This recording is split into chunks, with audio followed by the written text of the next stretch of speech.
Bismillahirrahmanirrahim. Alhamdulillahi rabbil alamin. Wassalatu wassalamu ala ashrafil anbiya'i wal mursalin wa ala alihi wa sahbihi ajma'in. Qala rabbi shrah lana sadrana wa yassir lana umurana wahlul 'uqdatam min lisanina yafqahu qawlana. Nawaitu ta'lam wa ta'lim wa tadhakkur wa tadhkir wa naf'a wal intifa' wal ifada wal istifada wal hatha ala tamassuki bi kitabillah wa sunnati rasulillahi sallallahu alaihi wasallam wa du'a ilal huda wa dalalata alal khair ibtigha wajhilah wa qurbih wa thawabih subhanahu wa ta'ala. Subhanallah walhamdulillah wa la ilaha illallah wallahu akbar wa la hawla wa la quwwata illa billahil aliyyil azim. Kat mana Khairul? Dan setengah-setengah ulama tu turun Jibril. Dan setengah ulama turun Jibril tu. Mana? Dan Qala musannifu rahimahullahu ta'ala wa nafa'ana bi'ulumihi fid daraini amin. Kata dia, dan Jibril alaihissalam itu kerjanya menurunkan wahyu kepada anbiya. Ini semua ni wajib kita kena i'tiqad, wajib kena letak dalam hati. Kita dah tahu dah yang kerja Jibril tu ialah menurunkan wahyu. Ini kerja rasmi Jibril. Padahal ada lagi kerja-kerja dia tu atas perintah Allah lah. Tapi atas kerja dia yang rasmi ataupun kerja dia yang khusus ialah kerja dia menurunkan ataupun menyampaikan wahyu, yakni firman Allah kepada anbiya, para rasul, para nabi-nabi alaihimussalatu wassalam. Sejak daripada zaman Nabi Adam lagi sampailah kepada Rasulullah Nabi kita Nabi Muhammad SAW. Maka Jibril lah yang menyampaikan firman-firman Allah tu kepada para nabi tu. Itu kerja khusus Jibril. Baik, itu wajib i'tiqad tu, letak dalam hati. Kemudian dan Israfil alaihissalam, malaikat yang namanya Israfil. Apa kerja dia? Apa tugas dia? Meniup sangkakala. Dua kalilah kerja dia ni. Satu, pertama meniup sangkakala. Yang pertama tu habis semua makhluk-makhluk Allah ni mati, binasa dunia ni. Dan tiupan sangkakala yang kedua pula bangun semua sekali, hidup balik menuju ke padang mahsyar. Maka sangkakala pertama tu mati kan? Mati, binasa semua. sangkakala buat hidup pula kan. Yang kedua tu hidup pula. Dan sangkakala yang kedua tu bangkit semua makhluk tu menuju ke padang mahsyar. Tak kira lah sama ada manusia ke, jin ke, ataupun binatang-binatang ke, bangkit tumbuh balik ataupun hidup balik lah, menuju ke padang mahsyar. Itu tiupan sangkakala yang kedua. Maknanya Israfil ni tugas rasmi dia belum lagi terjadi. Tugas rasmi belum lagi. Sebab tugas rasmi dia meniup sangkakala. Jadi meniup sangkakala tu dia ada masa yang tertentu. Sekarang ni tak lagi lah. Baik. Kemudian dan Mikail. Mikail pula apa kerja dia? Mikail alaihis salam. Letaklah situ tanda penghormatan kita kepada para malaikat tu. Letaklah dan Mikail alaihis salam menurunkan rezeki. Maknanya rezeki yang telah ditetapkan oleh Allah. Rezeki yang telah ditentukan oleh Allah sejak daripada azali atas hamba-hamba Allah ni. Bukan kita saja ni. Rezeki ni mungkin dari rezeki binatang-binatang, mungkin rezeki daripada rezeki jin. Jadi rezeki-rezeki itu yang memberi ataupun yang menurunkan rezeki itu kepada kita semua sebagai hamba Allah ni, itulah malaikat Mikail. Kerja dia tu, kemudian rasminya itu, dan menurunkan hujan daripada langit. Itu pun mengikut apa? Mengikut ketentuan Allah sejak daripada azali.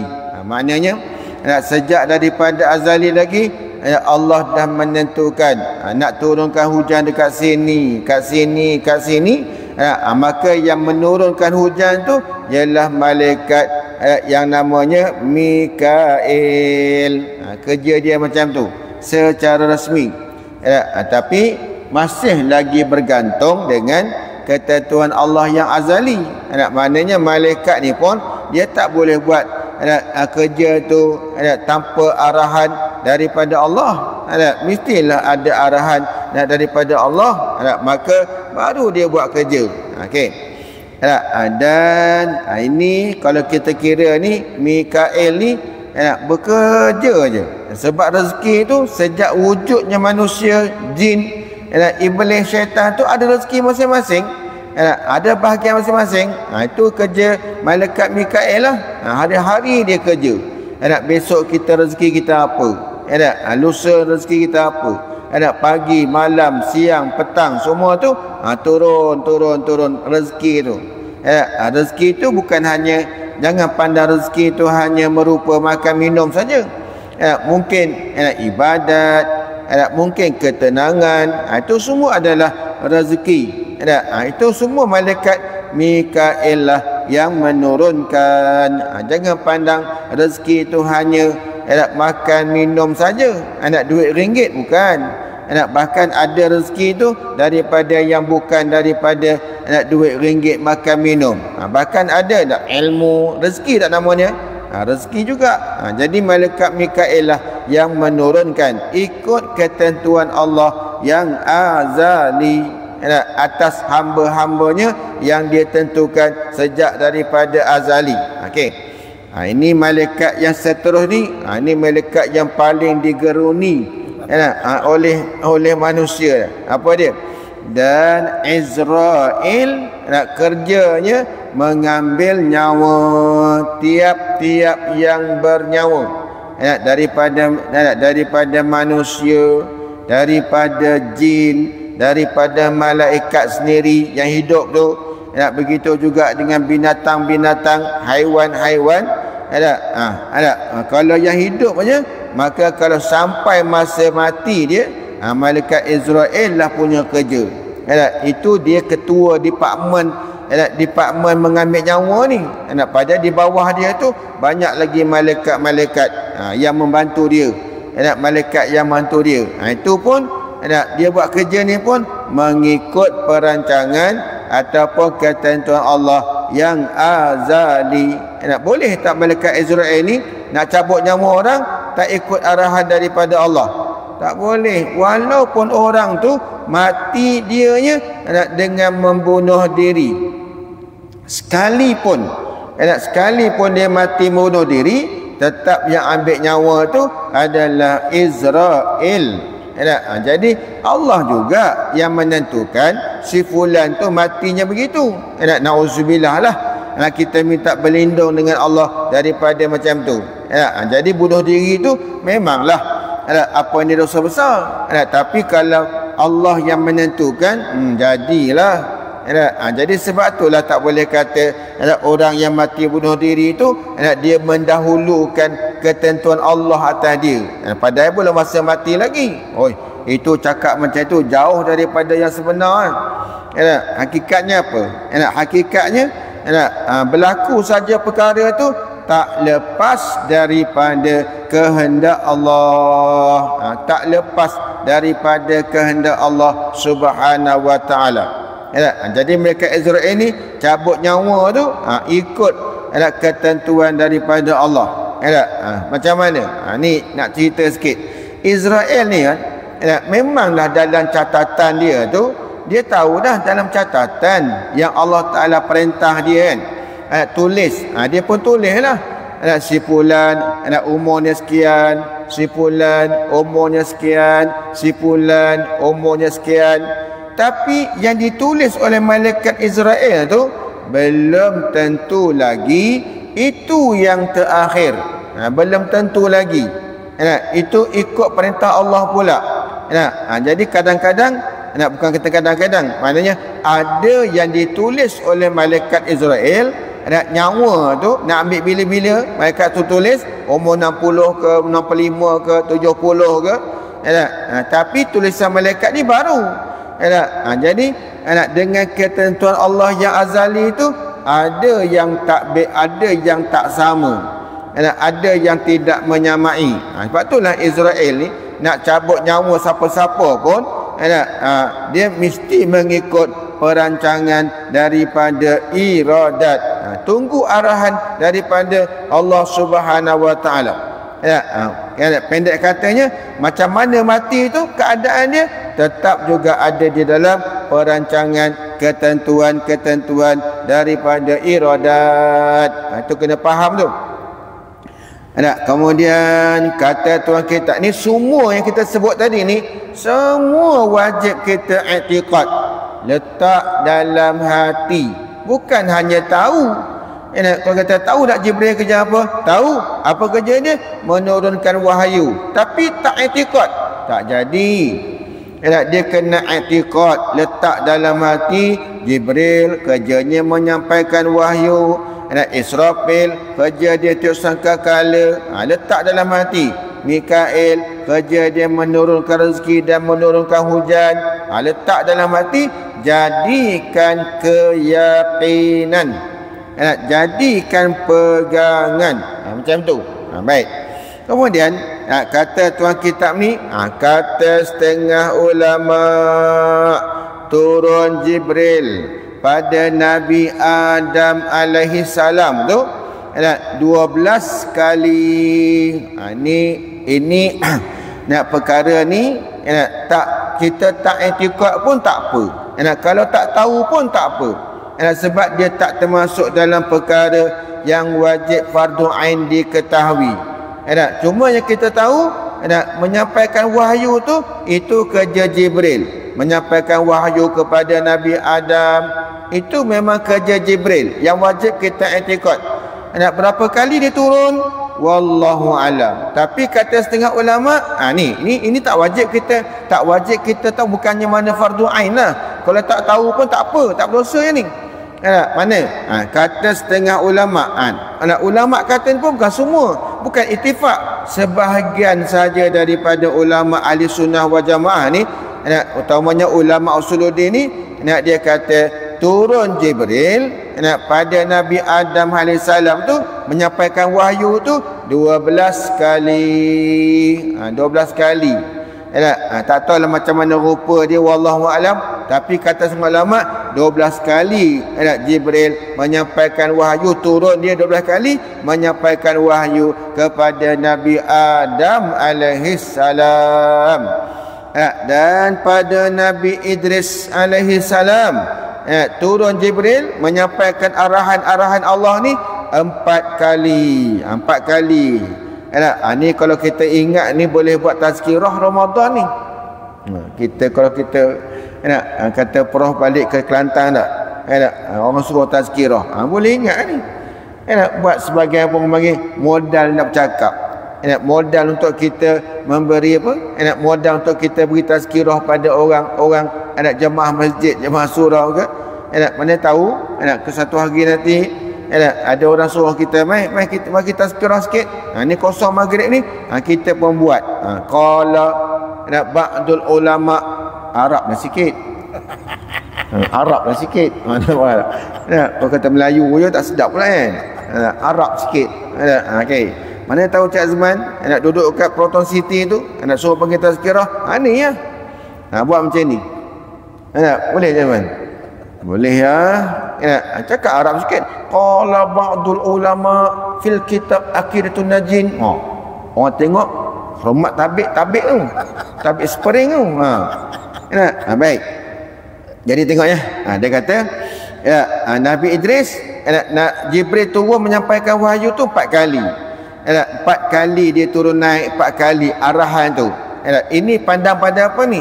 Pandang pada kalau 12 kali tu tak banyaklah wahyu sampai tu, tak banyaklah arahan-arahan tu. Dan 4 kali pun sikitlah arahan tu. Dan pada Nabi Nuh alaihi salam, yakni turun Jibril pada Nabi Nuh alaihi salam 5 kali. 5 kali. Dan pada Nabi Yaqub alaihi salam 4 kali. 4 kali turun naik. Yang menunjukkan arahan, ajaran, syariat Allah yang turun pada Nabi Yaqub tu tak banyak. 4 kali turun je selesai. 4 kali turun je selesai syariat Nabi Yaqub alaihi salam. Dan pada Nabi Ibrahim 40 kali. Tengok. Pasal apa? Sebab arahan pada Nabi Ibrahim ni banyak, syariat dia banyak. Nak kena sampaikan sikit demi sikit demi sikit tu sampai 40 kali turun baru selesai. Okey. Dan pada Nabi Musa 400 kali.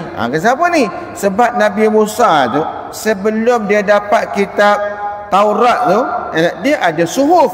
Suhuf. Jadi disampaikan oleh Jibril kepada Nabi Musa tu 400 kali dia turun naik. Menunjukkan apa? Menunjukkan syariat Nabi Musa ni banyak syariat dia banyak. Syariat yang diarahkan daripada Allah, suruh buat ni, buat tu, buat ini, buat ibadat begini tu banyak kepada Nabi Musa alaihi salam. Dan pada Nabi Ayub alaihi salam 3 kali je. Mana tu Nabi Ayub ni syariat dia tak banyak. Syariat dia tak banyak. Arahan daripada Allah tu tak banyak. 3 kali turun je selesai. Dan pada Nabi Isa alaihi salam 10 kali. Jadi Nabi Isa tu dapat kitab Injil tu, turunnya Jibril menyampaikan kepada Nabi Isa arahan-arahan dalam kitab tu hanya 10 kali sahaja. 10 kali sahaja. Dan pada Nabi Daud alaihi salam 10 kali. 10 kali. Tengok. Maknanya apa? Maknanya sini kalau Nabi Daud ni syariat dia sikitlah. Tak banyak. Dan tengok ya, terakhir sekali, dan pada penghulu kita Nabi Muhammad sallallahu alaihi wasallam 24,000 kali. Banyaknya syariat Nabi kita. Banyaknya agama Islam tu banyak syariat dia. Apa sebab ni? Hikmah daripada banyak ni. Banyak dia tu ialah kerana apa? Kerana nak memberi pahala yang banyak kepada umatnya. Itu arahan dia banyak. Dan arahan-arahan daripada Allah tu pun ada yang wajib, ada yang sunat, tegahan dia pun ada yang haram, ada yang makruh. Belaka-belaka tu memudahkan kita untuk mendapatkan pahala daripada Allah Subhanahu Wa Taala. Ini kalau kena ingat. Nabi lain tak ada lah ni. Ini Nabi yang tertentukan dapat syariat. Ada Nabi yang syariat dia tumpang Nabi lain. Oh ya ke? Tumpang Nabi lain. Okey. Jadi yang ada ni itu syariat dia ada masing-masing ada syariat arahan daripada Allah. Mungkin suhuf. Suhuf tu mana helaian-helaian kertas. Helaian-helaian kertas. Diarahkan oleh Allah bergiam-giam. Macam Nabi Musa tu dia dapat suhuf pun dia ada dan kitab pun dia ada. Macam Nabi Adam tu suhuf saja. Yang lain-lain tu yang tak ada kitab tu, yang ada kitab berapa orang? 4 orang saja. Nabi kita, Nabi Musa, Nabi Isa dan Nabi Daud alaihi salam. Tapi Nabi Daud ni kitab dia tu tak banyak. Tak banyak arahan dia tak banyak. Tak banyak syariat dia tak banyak. Dan Nabi Daud ni punya kitab tu dia tumpang Nabi Musa punya syariat Nabi Musa. Dia tumpang. Macam tu. Baik. Kemudian habis kan? Nabi kita tu 24,000 kali Jibril turun naik kepada Nabi kita sampailah berapa tahun tu? 23 tahun. 10 tahun di Makkah dan 13 tahun di Madinah. Sampailah Nabi wafat. Turunlah kepada Nabi kita tu oleh Jibril sebanyak berapa kali? 24,000 kali. Dan kata setengah ulama pula. Ini kata setengah ulama. Tapi yang semua kita baca ni tak wajib, bukan fardu ain diketahui. Tak wajib diketahui secara fardu ain tak. Cuma dia bagi tahu macam tu. Kata setengah ulama, kata tadi 12,000 kan? 24,000. 24,000 kali. Tapi kata semua ulama kata 100,000 dan 24,000 kali. 100,000 dan 24,000. 124,000 kali. 100,000 dan 24,000. 124,000 kali. Jibril tu turun kepada Nabi kita sallallahu alaihi wasallam. Tapi yang kita baca berapa kali tu yang itu tak menjadi fardu ain. Tak wajib kita ketahui atas jalan tafsil. Cuma kita wajib tahu malaikat tu kerja dia apa. Wajib kita i'tikad. Macam tadi contoh malaikat Jibril kerja dia menurunkan wahyu. Jadikan i'tikad, jadikan keyakinan. Sebab beriman dengan malaikat tu wajib. Baik, kemudian dan mana? Dan wajib atas kita percaya. Bila kata macam tu dalam kitab kata macam tu, dan wajib atas kita percaya. Nak bagi reti atau nak bagi faham kalimah ni, perkataan ni, kita kena tambah-tambah sikit supaya kita lebih faham. Macam mana? Dan wajib pada syarak atas kita, yakni atas tiap-tiap orang yang mukallaf tu.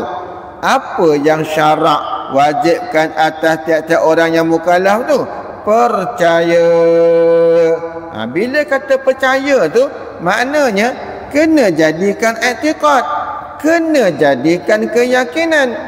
Dan keyakinan tu jangan ada syak, jangan ada zon, dan jangan ada waham.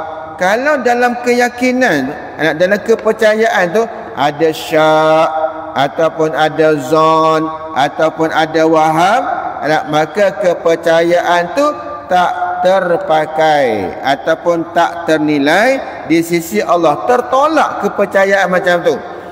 Jadi percaya tu kena 100% yakin kita tu. Sebab syarak suruh ni, sebab ini bergantung dengan keimanan kita tahu. Syarak wajibkan atas kita percaya tu dalam dunia dapat pahala. Tapi manfaat dia kalau kita ada percaya tu, akhirat nanti iman kita tu sah. Sebab kandungan iman tu ada dalam hati kita. ada dalam hati kita tu, kepercayaan tu dalam hati, maka sahlah iman. Sebab tu bila kita kata macam ni tengok ya, saya sebut dan wajib atas kita percaya.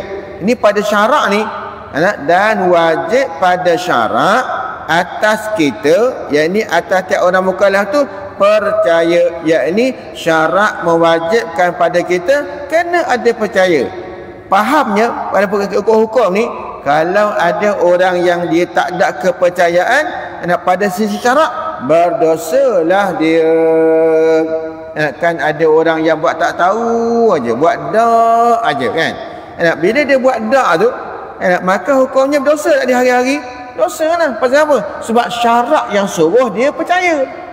Tapi dia tak ada kepercayaan. Maksud percaya tu kena letak dalam hati lah. Kena etikot lah. Letak dalam hati tu. Jadi kalau tak ada macam tu, maka syarak jadikan dia tu berdosa. Tapi bila sampai ke akhirat, selak-selak dalam hati dia tu tak ada benda ni. Bila tak ada benda ni, makna iman dia tu takut-takut Allah tolak iman dia. Sebab tak cukup dia punya kandungan-kandungan iman tu, tak cukup. Tak cukup benda tu. Bila tak cukup, boleh jadi Allah tolak. Boleh jadi Allah tak terima. Sebab itulah dua-dua main ni, dua-dua makan ni. Makan maknanya belah dunia pun kena, akhirat pun kena. Itu dia. Baik, baik, apa yang kita nak percaya yang syarat wajib ni? Dia kata wajib percaya akan segala kitab yang turun dari langit diambil daripada Lauh Mahfuz. Mana Lauh Mahfuz ni kan, malaikat dah tulis dekat situ. Kalamullah tu. Kalam dengan mana? Perkataan Allah. Jadi perkataan Allah tu tertulis di Lauh Mahfuz. Al-Quran ke, ataupun Injil ke, ataupun Taurat ke, ataupun Zabur ke, ayat-ayat dia tu sudah tertulis di Lauh Mahfuz. Bukan itu saja, dekat Lauh Mahfuz tu pun ada dah tertulis apa yang ada pada kita, ataupun apa yang kena pada kita. Dalam live ni ada satu soalan. Apa hubungan malaikat dengan qada dan qadar? Contohnya malaikat hafazah mencatat, tapi Allah sudah tahu. Yang itu senang aja. Macam mana? Apa hubungan malaikat dengan qada dan qadar? Malaikat nak buat kerja ni mesti tak mengikut kehendak Allah Ta'ala sejak daripada azali. Jadi malaikat hafazah, dia menulis ibadat yang kita buat, sedangkan Allah dah tahu. Bukan bergantung dengan Allah tahu ke tak tahu.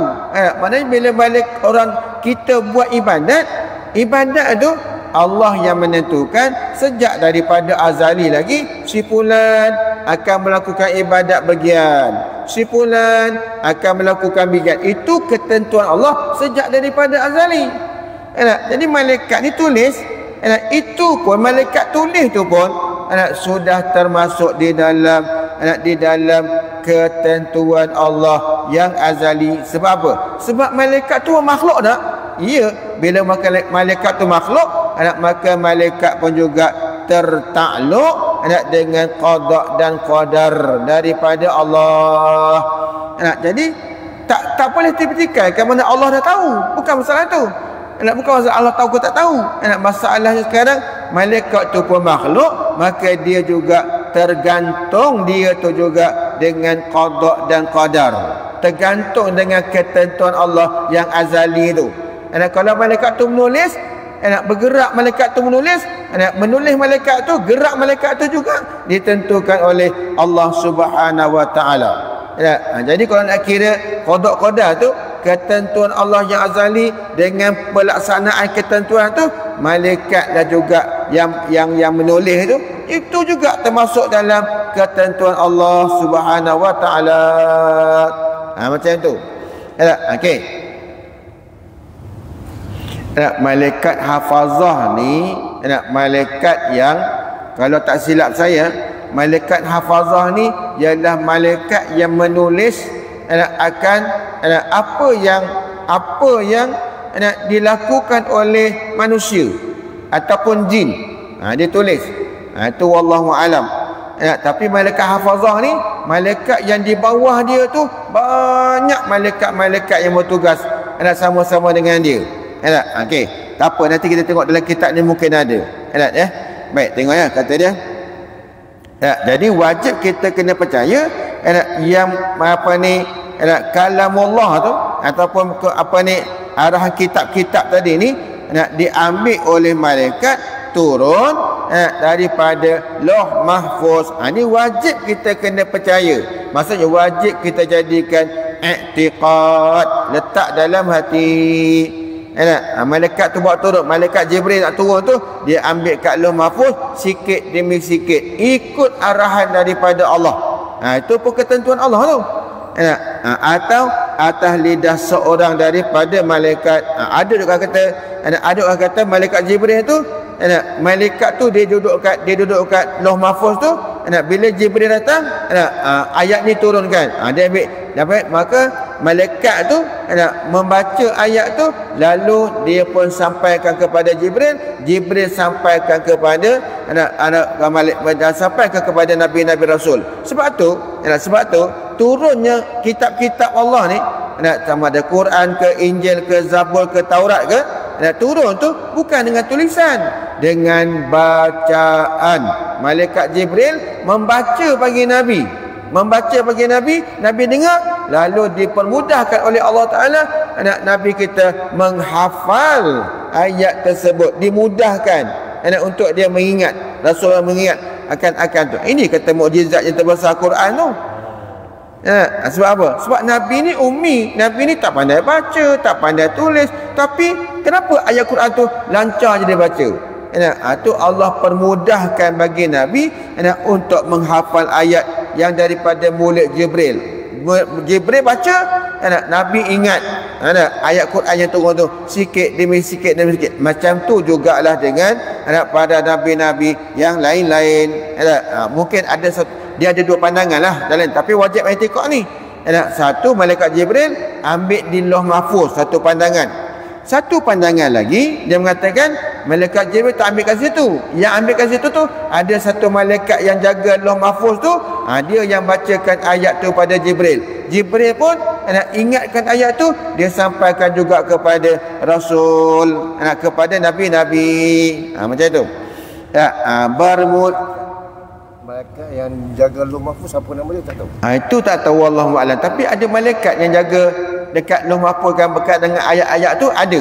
Ni ada dua pandangan, ada dua pendapat. Satu lagi malaikat Jibril ambil Lauh Mahfuz sendiri, dia ambil sendiri. Maksudnya apa yang nak turun tu, dia dah tahu dah, Allah dah perintahkan turunkan ayat ni, dia tahu dah. Dia pun turunlah. Okey. Atau satu pandangan lagi, malaikat tu yang menyampaikan kepada Jibril, malaikat yang Allah arahkan dia, turunkan ayat ni. Maka malaikat tu pun bacakan ayat tu kepada Jibril. Jibril sampaikan pula kepada Rasulullah. Jibril sampaikan kepada anbiya. Yang ni wajib i'tiqad ni. Sebab tu tuan-tuan, ya Allah, kalau kita tak mengaji kan, tak baca kitab ataupun tak menghadap tok guru, tak menghadap baca kitab, kita jumpa tak benda yang wajib kena i'tiqad ni? Jumpa sendiri-sendiri tak? Tak jumpa kan? Kita tak jumpa, maknanya takut-takut ada benda yang kita tak jumpa, ada benda yang kita wajib i'tiqad, kita tak i'tiqad masa hidup kita. Kalau kita macam mana? Kita duduk biasa-biasa je, tak ada mengaji, tak ada belajar. Sedihnya. Macam mana? Sebab itulah rezeki belajar ni rezeki yang sangat besar, rezeki tu. Berapa ramai orang dalam dunia ni tak ada, bukan kata tak belajar, bahkan buat benda yang sia-sia lagi, buat benda yang maksiat lagi banyak dalam dunia ni. Macam tu. Tapi Allah Ta'ala ni dah pilih kita sejak azali, dah pilih kita duduk dalam majlis ilmu macam ni. Walaupun sikit je, tak apa lah. Okey. Sebab benda ni ada yang wajib i'tiqad, wajib kena percaya. Wajib percaya tu, itu orang panggil sebahagian daripada iman tu. Sebahagian pada iman kena ada bagian. Kau tak ada yang tu, takut-takut ingredient iman tu tak cukup, ataupun kandungan iman, bahan-bahan membentuk iman tu tak cukup. Bila tak cukup, kalau kita buat kek tak cukup bahan, jadi tak? Tak jadi kan? Kita masak sesuatu benda kita nak masak tu, tapi bahan tak cukup. Bila bahan tak cukup, macam mana? Jadi tak? Jadi lain dah. Jadi lain. Bahan-bahan iman tu dia ada dah. Allah tentukan bagian. Kena ada begini. Asas pada iman tu itu yang 6 perkara tu. Tapi ada benda lain, cabang-cabang dia betul banyak lagi. Yang ulama kata ni benda yang ada dalam nas. Bukan kata ulama kata tu sesaja-saja macam tu, tidak. Jaga. Okey. Tengok. Kemudian kata dia bermula murad dengan dia barang yang melengkapi akan suhuf, dan sesungguhnya telah masyhur bahawa sekalian kitab samawiyah itu 104 buah 104 buah 60 suhuf bagi Nabi Syis alaihi salam. Tengok dia. Bermula murad dengan dia. Dengan dia mana, dengan apa tu? Dengan bahawasanya kitab-kitab Allah Ta'ala ni diturunkan daripada langit, diambil daripada Lauh Mahfuz. Satu. Tu dengan dia tu, murad yang dimasukkan dengan ambil kat Lauh Mahfuz tu, ataupun diambil daripada mulut malaikat tu. Tu murad maksud dengan dia tu. Bermula murad dengan dia yang dikenaki. Ni campur Arab Melayu. Murad tu bahasa Arab tu. Maksud murad tu yang dikehendaki, yang dikenaki, yang dimaksudkan lah. Tu bermula murad, yakni bermula yang dimaksudkan dengan dia, yakni dengan turunnya turunnya kitab-kitab Allah tu diambil daripada Lauh Mahfuz, ataupun turunnya kitab-kitab Allah tu diambil daripada lidah seorang daripada malaikat. Itu masa murad dengan dia tu. Barang yang melengkapi bukan kat situ lah. Bukan kat situ. Bermula murad dengan dia dengan kitab Allah tu. Situ. Bukan murad tu tak? Silap. Okey. Bermula murad dengan dia dengan kitab yang diturun tu. Kitab tu. Bermula murad dengan dia dengan kitab tu barang yang melengkapi akan suhuf. Maknanya kitab tu yang dijilid tu, kitab tu. Adapun suhuf tu kan helaian kertas. Tu maksud dia. Ada helaian kertas. Macam dulu ingat tak? Tapi orang putih buat filem ni. Ingat tak filem Ten Commandments? Ingat tak? From ingat tak filem tu dulu masa tu tahun 70-an kot? Ingat.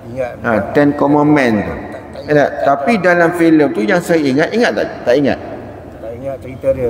Tak ada lagi tahun 80 tahun 70-an. Ada. Masa tu saya seluar rendah. Sibuklah cikgu-cikgu ni. Bila keluar filem tu, sibuk ditayangkan filem tu di sekolah-sekolah. Masa tu kita budak lagi masa tu. Masa tu saya dah jam 4 ke jam 5 macam tu. Tahun 74 atau 75 masa tu. Tengoklah. Cakap orang putih, mana kita reti.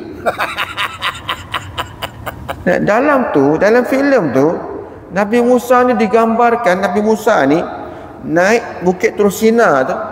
Bukit tak tahu bukit mana, filem tu kat mana tak tahulah. Dengan tongkat dia, dengan janggut putih dia, dengan jubah dia naik. Lepas tu kan daripada atas tu cahaya tu tembak ke dinding gua, dinding bukit tu, tertulis arahan-arahan Allah Ta'ala. Itu orang putih punya wasi. Wasi orang putih. Ada pun kita orang Islam ni pegang kata suhuf tu ialah helaian kertas yang diberi kepada nabi-nabi yang Allah Ta'ala kehendak. Dan atas kertas tu adalah arahan. Lepas tu kata suhuf. Mana bila kata sebut kitab tu, bukan kitab saja, tapi suhuf tu termasuk juga tak? Termasuk juga suhuf tu. Termasuk mana kitab. Betul dia kata bermula murad dengan dia, dengan kitab tu barang perkara yang melengkapi akan suhuf. Maknanya suhuf tu termasuk mana kitab tak? Masuk juga. Ya, suhuf tu kan ada nabi dapat suhuf, ada nabi dapat kitab kan. Macam tu. Okey, tengok ya. Dan sesungguhnya telah masyhur, mana dah terkenal dah.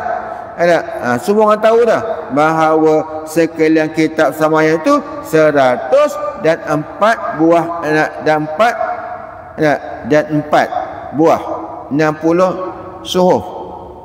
Ya, kalau suhuf tu kan kitab samawiyah ni termasuklah suhuf juga 104 buah 60 140 buah dan 60 suhuf. Mana 60 helaian bagi Nabi Syis alaihi salam.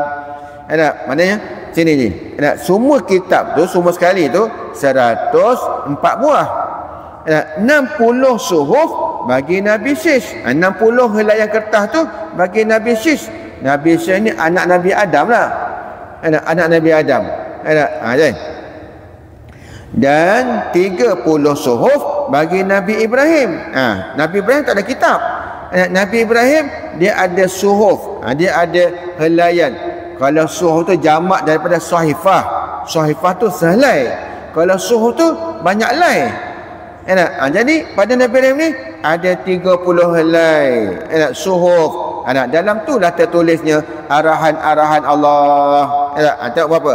Nabi Syekh ada 60, Nabi Ibrahim ada 30, 60 campur dengan 30, 90. 10 suhuf bagi Nabi Musa. Nabi Musa dapat 10. Berapa dah tu? 100. 100 kan? 100. Nabi Syekh dapat 60, Nabi Ibrahim dapat 30, campur tu 90. Apa itu? Nabi Musa dapat 10. Jumlah semuanya 100 suhuf. Bila tu? Bila yang Nabi Musa dapat suhuf tu? Dahulu, yakni sebelum daripada Taurat. Sebelum Allah Ta'ala bagi pada Nabi Musa tu kitab Taurat, dia ada suhuf pula, helaian-helaian kertas. Dalam atas helaian kertas tu tertulislah arahan-arahan daripada Allah. Jumlah semuanya berapa? 104. 104. Tengok tu. Dan kitab yang 4 iaitu, jadi mana 100 campur dengan 4, 4 tu kitab tu lah. Itu kata 104 tu. Tu kata kitab samawiyah tu 104 buah. 4 buah tu mana? 4 buah ni. Dan kitab yang 4, suhuf ada 100 helai, 100 helai, kitab ada 4. Mana? Dan kitab yang 4 iaitu Taurat bagi Nabi Musa. Jadi Taurat dihantar bagi Nabi Musa, dan Zabur dihantar bagi Nabi Daud, dan Injil dihantar bagi Nabi Isa, dan Quran dihantar bagi penghulu kita Nabi Muhammad sallallahu alaihi wasallam.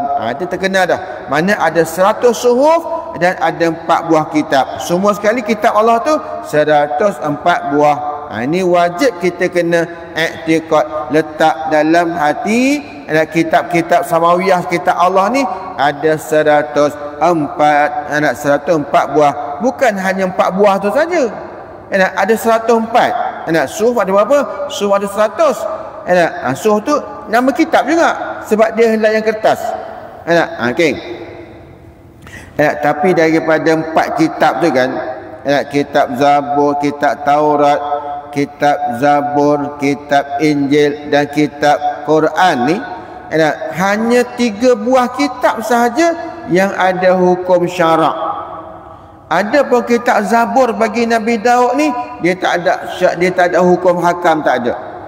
Dia tak ada hukum hakam. Dia hanya ada motivasi, dia ada nasihat, dia ada cerita, dia ada kisah, dia ada apa lagi? Dia tidak ada cerita tentang hukum ibadat, cara berakidah, cara bermuamalah, tak ada. Dia bukan macam kitab Taurat, dia bukan macam kitab Injil, dan dia bukan macam kitab Al-Quran.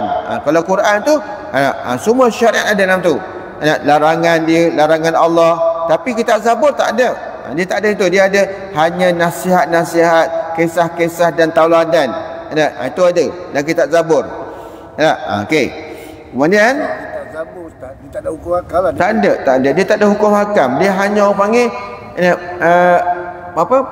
menggalakkan orang buat ibadat, tapi cara ibadat tak ada. Cara ibadat tak ada. Tak ada. Dia motivasi. Nasihat, apa lagi? Cerita-cerita, kisah-kisah, itu dalam kitab Zabur.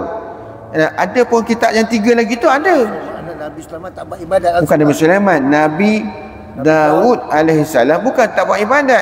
Dia tumpang syariat Nabi Musa. Tumpang syariat Nabi Musa. Macam itu. Okey, baik. Kemudian seperti demikian itulah telah menakan oleh setengah daripada syarah arba'in daripada khatib, yang ini khatib Syarbini. Khatib Syarbini, khatib tu khatib Syarbini lah. Ini ulama daripada mazhab kita lah, ahli sunnah wal jamaah. Syarah arba'in. Arba'in tu nama kitab. Nama kitab. Okey, daripada khatib. Okey. Dan kata qil, yakni kata setengah daripada ulama, bagi Nabi Syekh itu 50 suhuf, bukan 60. Kata qil, tapi ini kata qil ni tak mutamak ni. Sebab qil ni dia tak kuat. Kata qil dekat mana? Qala ba'dul ulama. Setengah ulama kata Nabi Syekh tu dapat 50 saja suhuf. Jadi maknanya kurang 10. Sebab tadi kita kata Nabi Syekh dapat 60. Itu kata sebagai ulama pula. Okey. Dan bagi Nabi Idris 30 suhuf. Nabi Idris. Tadi di atas Nabi Idris tak ada. Nabi Idris tak ada. Yang ni bawah ni Nabi Idris pula ada 30 suhuf. 30 campur 50 80 suhuf. Dan bagi Nabi Ibrahim 10 suhuf. Jadi 80 campur ni 90. Dan bagi Nabi Musa 10 suhuf. Jadi 10 cukup 100. 100. Itu qala ba'du ulama lah. Kata qil lah. Dan segala kitab yang 4. Dan kata qil ni kata qil ini semua khilaf belaka ni. Khilaf ulama belaka. Dan tidak wajib atas kita mengetahui khilaf-khilaf ni. Kalau tahu tak apalah. Kalau reti tak apa, kalau tahu tak apa. Kalau ada orang tak tahu, dia takkan ditanya nanti ni, takkan ditanya. Okey.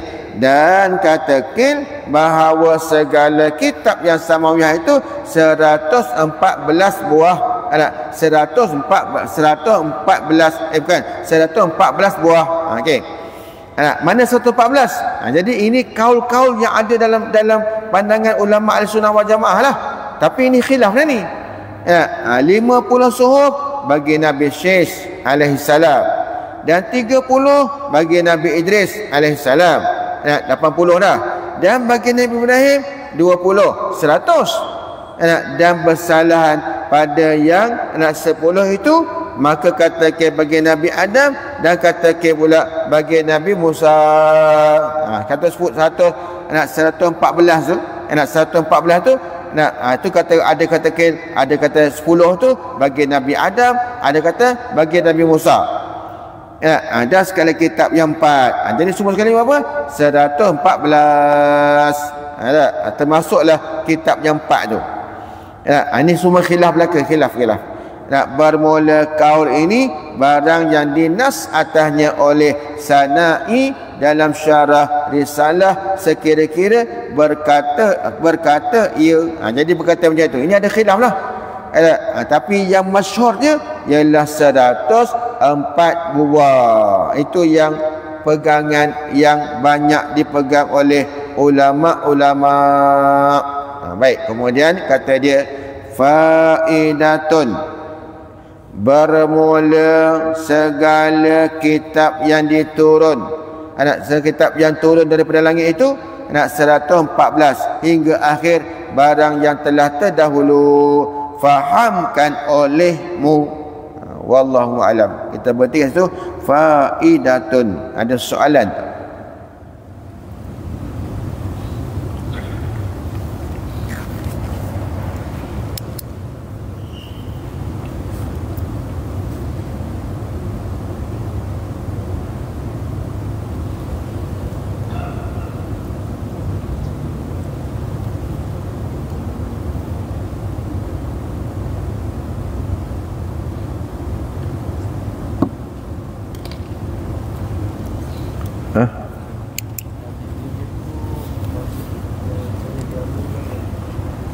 Ada khilaf atas kaul yang mutamat, ya, atas kaul tak mutamat, tak.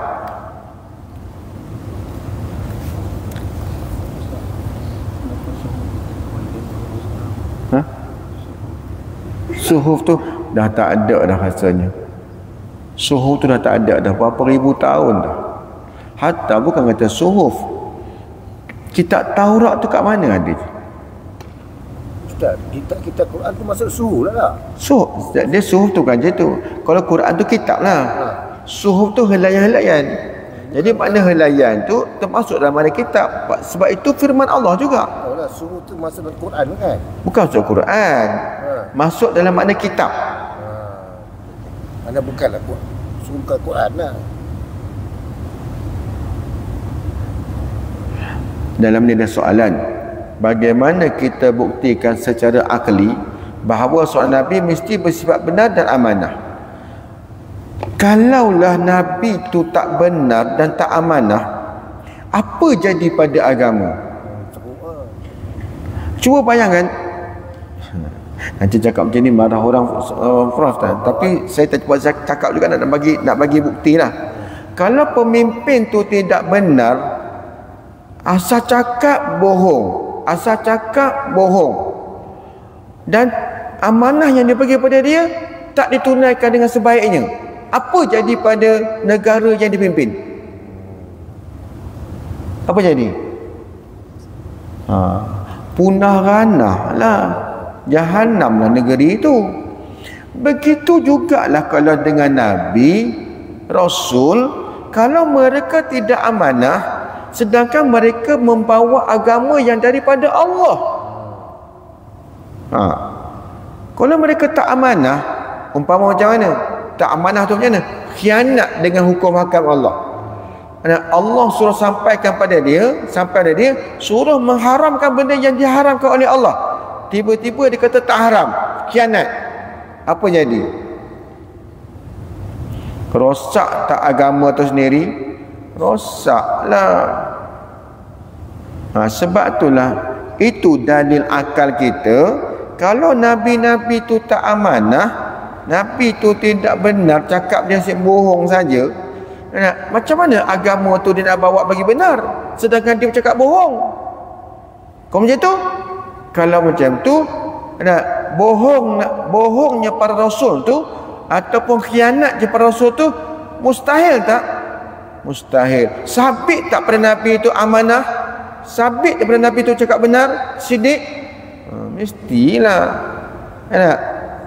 Tadi Prof punya soalan tadi kan, Prof, kitab Taurat tu pun, kitab Zabur tu zaman kita ni ada yang simpan tau, tapi bukan kat sini lah. Macam kitab Injil yang asal tu, kata setengah ada dekat Michigan City. Michigan City dekat mana tu? Kat Itali. Ada dalam tu, tapi tak ada lah. Dia punya apa? Rahib tu nak bagi tengok pasal apa? Itu yang benar. Kalau dia bagi tengok pada umat ni, bagi tengok betul, agak-agak apa jadi pada Kristian? Islam. Yang macam tu Taurat Zabur pun khusus-khusus tu mungkin ada yang tempat yang simpan, tapi tak tunjuk lah. Macam Hindu okey, kitab Hindu ada kitab tak? Kitab Weda. Dalam Weda tu semua Hindu yang ada kat sedunia ni pernah tengoklah kitab Weda? Dalam Weda tu sini mengatakan bahawa agama benar satu je. Tuhan tu satu je. Mau ke yang 3 lain tunjuk? Mau ke? Takkan dia tunjuk. Kalau dia tunjuk, habislah dia. Habislah sami-sami budak dia. Habis ya. Ada kot. Ada kot yang simpan kitab-kitab Zabur, Taurat ni ada. Kalau Injil tu ada kat Italia, Vatican City, dalam tu ada. Tapi dia tak pergi tengok lah. Zabur mungkin dalam susu tu pun ada yang simpan. Mungkin tapi tak tahu macam menyimpannya kertas tu macam mana, wallahu alam lah. Takkan nak eliminate sesuatu. Zaman tu ada ke? Tak ada. Tu wallahu alam je, sama tak? Okey, ada lagi soalan? Tak ada. Ada persoalan? Tak ada apa nak tanya? Wallahu alam. InsyaAllah kita sambung nanti, akan datang faidatun, bermula setelah kita turun daripada langit itu 114. Wallahu alam.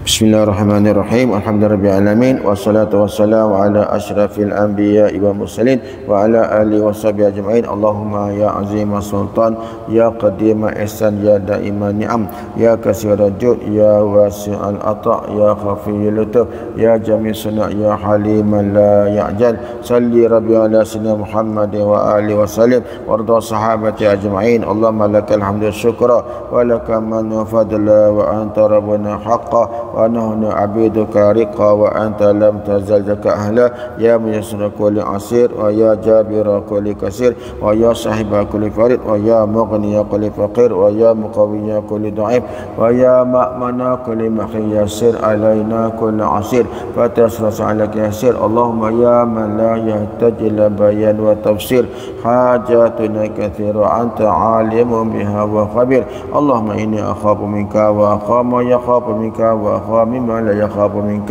الله بحق ما يخاف منك نجنا مما لا يخاف منك.